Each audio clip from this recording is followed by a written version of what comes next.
야외여 도우소서. 경건한 자가 끊어지며 충실한 자들이 인생 중에 없어지나이다. 시편 12편 1절 말씀. 아멘. 할렐루야. 오늘도 좋은 날입니다. 이용호 목사입니다. 오늘의 원포인트 묵상 본문은 시편 12편 1절 말씀입니다.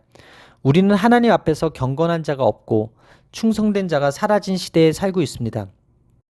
시인은 신실함이 사라진 시대를 맞이하며 죄악이 점점 위세를 떨치는 사회 속에서 하나님의 개입하심을 간구하며 야외여 도우소서라고 부르짖습니다.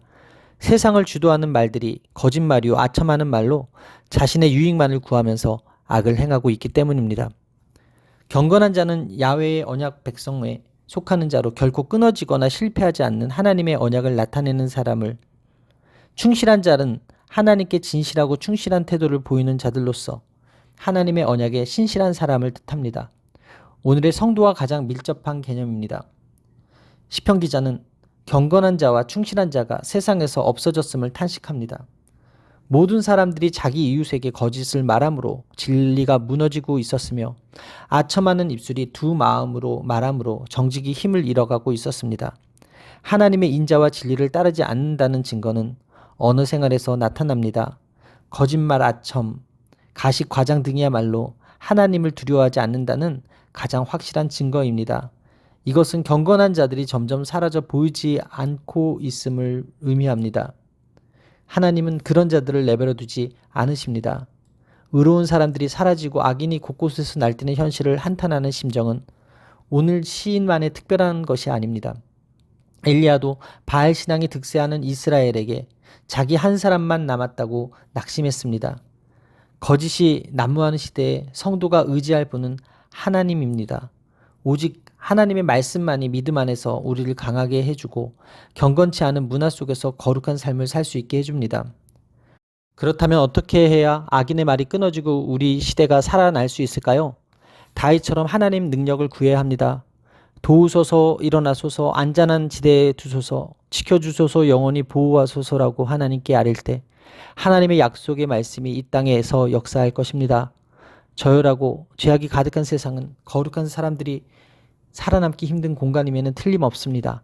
하지만 그들이 죽지 않고 사라지지 않는 이유가 있습니다. 그것은 하나님께서 의인의 간구를 들으시고 그들을 보호하시기 때문입니다. 의인은 하나님께 보호받지만 악인의 시간이 지나면 모두가 망할 것입니다. 악인의 득세에는 제한 시간이 있습니다. 반면 하나님의 보호하심에는 제한 시간이 없습니다.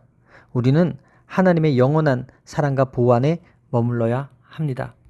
따라서 오늘의 원포인트 메시지는 경건한 자, 충실한 자입니다. 오늘의 삶의 적용 포인트는 하나님 말씀에 순종하고 하나님의 도우심을 기도함으로 경건하고 충실한 자로 살겠습니다입니다. 우리도 악이 득세하는 현실로 인해 낙심하지만 하나님의 은혜로 경건한 자, 충실한 자들이 보존될 것을 믿고 주님의 역사하심을 위해 쉬지 말고 기도합시다. 우리는 악인들이 여전히 당연하게 악한 말들을 쏟아내는 현실 속에서 살더라도 순전한 하나님 말씀을 우리 입술에 담고 마음에 채우고 삶으로 나타내야 합니다. 그리스도인들은 하나님을 위해 살며 매일 인격적인 순종과 거룩함으로 살아야 합니다. 그렇게 할 때 주님의 뜻이 하늘에서 이루어진 것 같이 이 땅 위에서도 우리의 삶을 통해 이 시대 가운데 이루어질 것입니다. 기도하시겠습니다. 비열한 자들이 높임을 받고 악인들이 떵떵거리는 시대의 모습을 보며 시인의 탄식이 저절로 나옵니다. 우리 입술은 우리의 것이라며 입술을 지으신 하나님을 모독하고 무시하고 하나님의 법을 모독하는 이 세대의 죄악에 동참하지 않게 하여 주옵소서. 도우소서, 일어나소서, 안전한 지대에 두소서, 지켜주소서, 영원히 보호하소서라고 하나님께 기도하므로 이 시대에 경건하고 충성된 사명자로 살게 하여 주옵소서. 이 모든 말씀 살아계신 예수 그리스도의 이름으로 기도합니다. 아멘. 할렐루야. 오늘도 최고의 복을 받았습니다.